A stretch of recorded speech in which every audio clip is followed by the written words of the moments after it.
पश्चिम बंगाल और तमिलनाडु में विधानसभा चुनाव के लिए वोटिंग जारी है। पश्चिम बंगाल में पहले चरण के तहत 152 सीटों पर मतदान खत्म हो गया है। बंगाल में बम्पर वोटिंग हुई। शाम 5 बजे तक बंगाल में करीब 90% मतदान होने की खबर है, जो एक रिकॉर्ड बताया जा रहा है। इससे पहले 2011 में बंगाल में शाम 5 बजे तक 89.93% वोटिंग हुई थी। वहीं तमिलनाडु में भी रिकॉर्ड तोड़ वोटिंग होने की खबर है। शाम 5 बजे तक 82.24% वोटिंग हुई। तमिलनाडु में मुख्यमंत्री स्टालिन की एआईएडीएमके बीजेपी गठबंधन से इसकी सीधी टक्कर है। सुपरस्टार विजय की पार्टी टीवीके की अहम भूमिका भी हो सकती है। और इस खबर पर मुर्शिदाबाद से हमारे साथ हैं ब्रजेश तिवारी और चेन्नई से सिद्धार्थ एमपी। ब्रजेश, सबसे पहले आपके पास आएंगे और आपसे समझना चाहेंगे कि क्या वजह रही कि इतनी बंपर वोटिंग देखने को मिली है। देखिए, इसका आकलन अभी होगा, लेकिन जो मैं इस इलाके में रह के समझ पाया हूँ, जिस तरीके से राजनीतिक पार्टियों ने अलग अलग मतदाताओं से अपील की थी कि वो इस उत्सव में शामिल हों, भारी से भारी संख्या में लोग घरों से निकले। सुबह हमने देखा कि महिलाओं की कतार सबसे ज़्यादा थी। सुबह जब 7 बजे मतदान होना शुरू हुआ, उसके पहले ही बूथ पर महिलाओं की कतार लग गई थी। उसके बाद बाकी लोग आने शुरू हुए। जो आकलन एक बार समझ में आता है कि हो सकता है कि एसआईआर के विरोध में इतनी बम्पर वोटिंग हुई हो, या फिर राजनीतिक दलों के अपील के बाद कि वो उत्सव में शामिल हो तो लोग घरों से निकलें और मतदान करें। शायद यही एक मायने हो सकते हैं। लेकिन इस बीच छिटपुट कुछ घटनाएं भी हुई। जैसे मुर्शिदाबाद की अगर मैं बात करूं तो मुर्शिदाबाद में यहाँ 2 राजनीतिक पार्टियों के समर्थक आपस में लड़ गए, जिसके बाद पत्थरबाजी हुई, गाड़ियों में तोड़फोड़ की गई। पैरामिलिट्री फोर्सेस ने लोगों को कंट्रोल करने की कोशिश की, लेकिन फिर भी आधा घंटा के आसपास लगा। उसके बाद हालात सामान्य हो गए। मौके में जो सेंसिटिविटी थी उसका आप अंदाज़ा लगाइए कि सिर्फ मुर्शिदाबाद में ही 316 कंपनियां यहाँ पे तैनात की गई थी ताकि शांतिपूर्ण तरीके से ये मतदान हो। और जो सबसे बड़ा चैलेंज इस इलाके में रहा, क्योंकि जिस तरीके से अर्धसैनिक बलों को तैनात करने से पहले चुनाव आयोग ने भी अपील की थी कि अब डरने की जरूरत नहीं है, लोग घरों से निकलें, मतदान करें। तो शायद चुनाव आयोग की अपील का भी असर हुआ है, जिसमें इतनी भारी संख्या में लोग घरों से निकले और मतदान किया।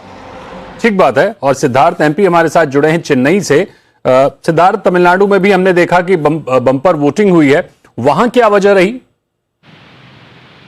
तमिलनाडु के बारे में बात करें तो इधर की वोटिंग हुई है और इसका वजह 2-3 है। क्योंकि पहली बात यह है कि एंटी इनकम्बेंसी हो सकती है, ये एक फैक्टर है।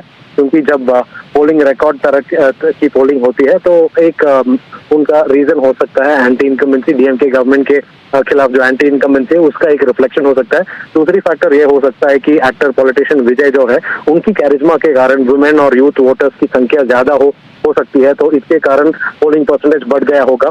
और इसके अलावा तीसरा एक पॉसिबल थियरी है कि जब एसआईआर किया जाता है तो डुप्लीकेट एंट्रीज और जो भी जिनके डिमाइस हुए हैं उनके सारे एंट्रीज को रिमूव किया जाता है, तो ओवरऑल वोटिंग पॉपुलेशन की संख्या कम हो जाती है।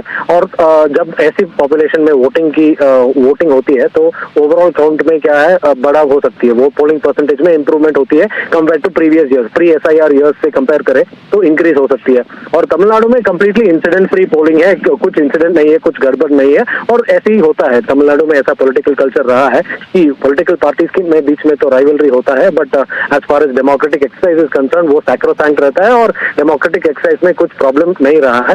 और इस बार ऐसा एक हाईलाइट है तमिलनाडु इलेक्शन में कि ढेर सारे देशों के डिप्लोमैट्स और उनके जो पोल रिप्रेजेंटेटिव्स है, पोल बॉडी के रिप्रेजेंटेटिव्स है, वो चेन्नई में शामिल थे और चेन्नई शहर में वो देख रहे थे, ईवीएम के बारे में वो सीख रहे थे और ऑब्जर्व कर रहे थे, इलेक्शन लॉजिस्टिक्स, इलेक्शन की टेक्नोलॉजी और इधर क्या क्या कर रहे हैं इलेक्शन के लिए हमारे देश में, इनके बारे में ये सीख रहे थे। और ये डिप्लोमैट्स और इलेक्शन ऑफिशियल्स घाना, इजिप्ट, श्रीलंका और ढेर सारे देशों, मॉरिशस, करीब 10 देशों से आए थे।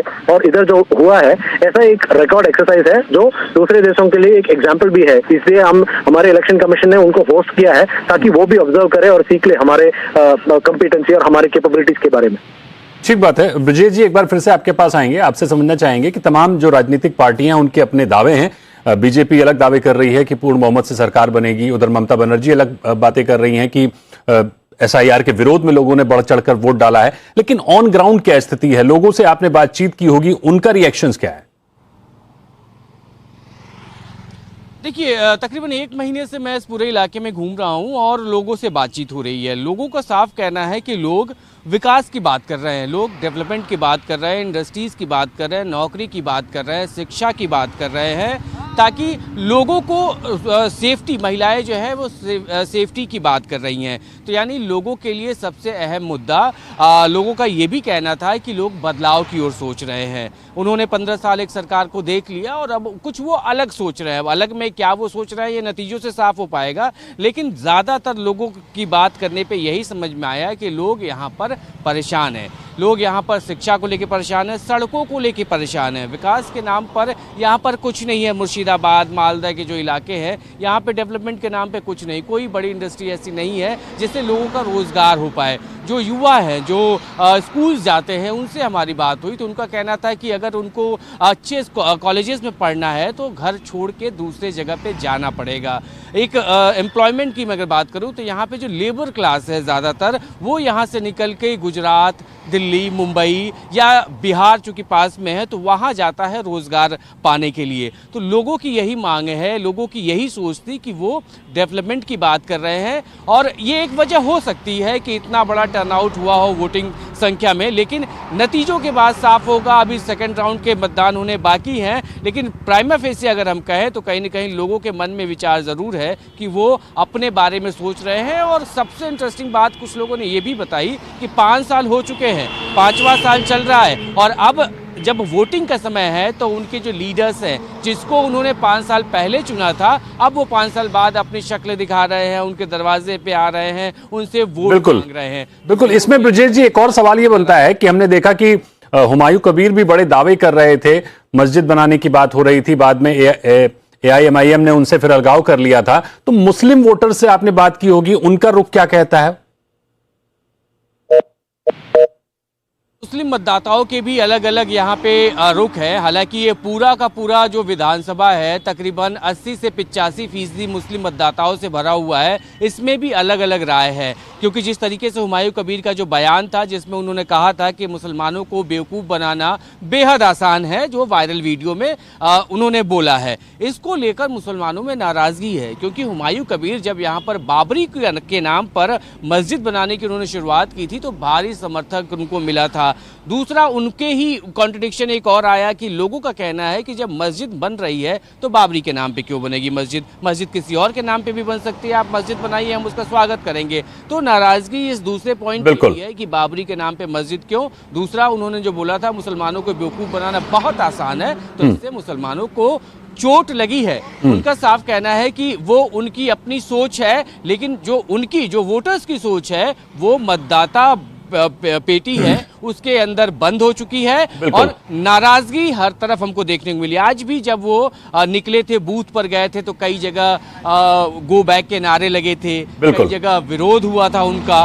तो नाराजगी जरूर है, लेकिन कितना वोटिंग परसेंटेज में टर्नआउट हो पाता है, बिल्कुल, वो टर्नआउट कितना होता है, कन्वर्ट कितना होता है, वो देखना बड़ा अहम होगा। सिद्धार्थ, आपसे मेरा सवाल ये होगा कि सुपरस्टार विजय को लेकर काफी उम्मीदें लगाई जा रही है, कहा जा रहा है कि उनकी पार्टी टीवी के गेम चेंजर साबित हो सकती है। ऐसा क्या करिश्मा किया विजय ने? तो सिद्धार्थ के साथ हमारा संपर्क टूट गया है, जुड़ेगा फिर आपसे बातचीत होगी। फिलहाल बहुत शुक्रिया करेंगे आपका ब्रजेश और सिद्धार्थ हमारे साथ जुड़ने के लिए।